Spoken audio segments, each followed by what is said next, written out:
Lionel Salin, bonsoir. Bonsoir. Bienvenue à la librairie Dialogue, où vous venez ce soir nous présenter votre premier roman, Le Retour de Jim Lamar, publié aux éditions Liana Levy. Alors c'est un roman qui se situe sur les rives du Mississippi. Est-ce que c'est un décor que vous affectionnez particulièrement ? Oui, je suis de très longue date amoureux des fleuves.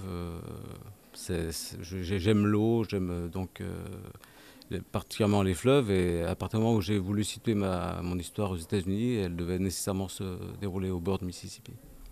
Donc l'idée de situer le roman en ce lieu était première à l'histoire ou au personnage. Avant, c'était le lieu. À partir du moment où j'avais décidé que je traiterais de l'histoire d'un vétéran du Vietnam, donc l'histoire se déroulait aux États-Unis, naturellement elle devait se dérouler au bord du Mississippi. Ça, c'était un impératif pour moi. J'avais besoin de trouver cette atmosphère, cette moiteur qui est propre au Mississippi, que j'avais découvert chez Mark Twain et Steinbeck.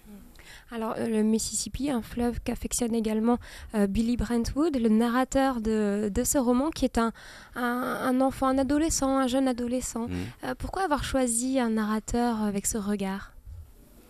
À l'origine, je ne savais pas exactement quel allait être l'interlocuteur de Jim. Je ne savais pas non plus si Jim allait simplement raconter son histoire, si le roman allait être en quelque sorte une autobiographie et une confession à première personne. Et puis j'ai cherché, j'ai commencé à plusieurs reprises le premier chapitre et un narrateur est apparu naturellement. Je ne savais pas encore de qui il s'agissait, puis peu à peu, il s'est avéré qu'un enfant de 13 ans convenait parfaitement à l'histoire. Alors le personnage qui vous est venu en premier, c'était donc Jim Lamar. Ouais. Qu'est-ce que vous pouvez nous en dire rapidement pour le présenter en quelques mots ? Difficile. C'est difficile. En réalité, je n'avais pas défini un personnage particulier. Je voulais simplement raconter. Moi, mon sujet, ma préoccupation, c'était de parler du retour à la vie normale d'un vétéran d'une guerre en général. Et donc, je n'avais pas défini un type vraiment particulier. Jim Lamar est apparu sous ses traits au fil de la narration. Il s'est imposé de lui-même, en quelque sorte, lors de l'écriture du roman. Bon, après, pour ce qui est de la personnalité de Jim, c'est un gars, un Américain moyen, d'une campagne américaine assez profonde et qui découvre en quelque sorte le monde, et principalement l'Amérique, dans le creuset de la guerre du Vietnam, où il rencontre d'autres Américains venus d'autres horizons. Alors on peut parler de roman d'initiation, mais finalement un roman d'initiation pour le narrateur ou pour ce personnage Jim Lamar qui va découvrir le monde ? Pour les deux, en réalité. C'est une double initiation. Jim Lamar lui-même vit son initiation au Vietnam, au contact donc de ses amis lors des combats. Et il transmet cette initiation à Billy, qui devient en quelque sorte son double. Billy, je m'en suis rendu compte au fil de l'écriture du roman, et depuis que je sillonne un peu la France, que je rencontre pas mal de lecteurs, j'ai finalement peaufiné un peu le personnage, parce que je n'avais pas vraiment conscience de qui il était réellement. Alors ce roman apporte une réflexion sur le retour d'un homme après de longues années, un retour pas du tout attendu sur la guerre, bien sûr, mais c'est surtout et aussi un roman sur l'altérité et la façon dont les autres voient ce Jim Lamar et le considèrent et en ont peur, se méfient et inventent tout un tas de choses qui peuvent être plutôt méchantes et mauvaises. Ouais. Pourquoi cette conception ? Bien, j'ai toujours... c'est vrai que c'est mon premier roman édité, mais c'est pas le premier roman que j'ai écrit. J'en ai écrit quand même quelques-uns auparavant. Ça se voit. et c'est vrai que je me rends compte qu'il y a toujours ce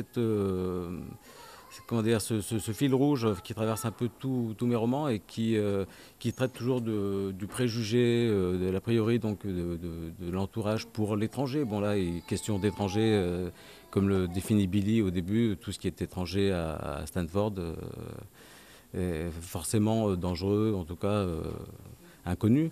Et donc ça, c'est quelque chose qui m'a toujours travaillé et que que j'ai voulu encore une fois traiter dans ce roman. Mais c'est vrai que après, la manière dont Jim Lamar est perçu par sa communauté, c'est un peu particulier parce que sa maison a été pillée durant son absence. Lorsqu'il revient, la communauté a un énorme sentiment de culpabilité à son égard. Il pensait qu'il ne reviendrait jamais, et puis finalement il est là et la maison est vide. Et en quelque sorte, cette culpabilité, la communauté la décharge sur Jim Lamar, à ce moment-là, qu'on peut charger de tous les maux, enfin comment dire, tous les maux imaginés, en tout cas par tout un chacun, autour de cette guerre du Vietnam. Et c'est d'une certaine manière, il est bon de charger Jim pour se décharger soi-même d'un poids de la culpabilité qui les habite. Alors dans votre écriture, vous arrivez de manière très parfaite. C'est pour ça on sent que, on se dit pour un premier roman, on sent qu'il y a beaucoup d'écriture derrière, que vous écrivez comme depuis longtemps. Vous réussissez vraiment à donner à voir, à entendre, à sentir. Vous parliez de moiteur, mais en effet, on a l'impression qu'on a les mouches qui sont près de nous, qu'il y a vraiment cette moiteur du Mississippi. Comment est-ce que vous le construisez, ça? Comment est-ce que, selon vous, vous arrivez si bien à donner à voir, à entendre et à sentir? Je vais dire que c'est tout simple, finalement. Lorsque j'écris, moi, je suis sur place. En quelque sorte, je m'immerge totalement dans le récit, dans la manière dont le personnage principal, le narrateur, raconte son histoire. En quelque sorte, je suis Billy à ce moment-là. Et donc, naturellement, ça se fait en tout cas chez moi très naturellement, je perçois les odeurs de ce fleuve, je sens je vois ses couleurs, je vois sa brume. Et pendant quelques heures, j'écris la nuit, donc dans ma bulle. Pendant quelques heures, je suis réellement sur place, aux côtés de mes personnages. Je perçois tout ça, ouais, je dis naturellement, ça peut paraître un peu réducteur comme explication, mais enfin, c'est vrai que ça vient comme ça, quoi. Dans ces moments-là, je vois des images, je sens des parfums, et je n'ai plus qu'à les traduire, quoi, les retransmettre. Très bien, merci beaucoup pour ces réponses. Merci à vous.